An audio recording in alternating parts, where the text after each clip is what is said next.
मात्र होत असताना मला एक सांगायचं आहे माननीय शिंदे साहेबांना की आपण या राज्यसभेमध्ये त्वरित हा प्रश्न उठवून लावा, जेणेकरून मार्गी लावा, जेणेकरून येणाऱ्या काळामध्ये हा धनगर समाज यूपीएससी एमपीएससी यांच्या माध्यमातून त्यांची मुलं चांगल्या प्रकारे लाल दिव्याच्या गाडीमध्ये फिरली पाहिजे.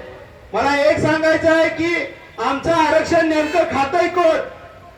आम्ही होलार समाजाच्या माध्यमातून माननीय नंदकुमार केंगार साहेब व आम्ही सर्व टीम ह्या पंढरपूर मध्ये माननीय एकनाथ शिंदे साहेब ज्या वेळेस उपमुख्यमंत्री म्हणून इथं आरतीला आले होते त्यावेळेस आम्ही त्यांची गाडी रोखली होती आणि त्याच्यात प्रमुख भूमिका मी घोषणा द्यायची केली.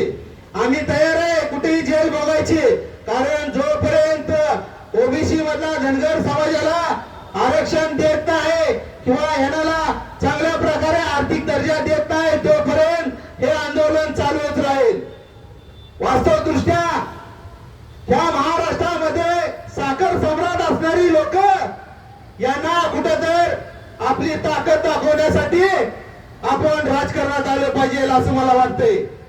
कारण येणाऱ्या काळामध्ये ह्यांच्या खुर्च्या जोपर्यंत आपण हिसकावून घेत नाही तोपर्यंत यांची जागा दाखवून दिल्याशिवाय आपण राहू नये.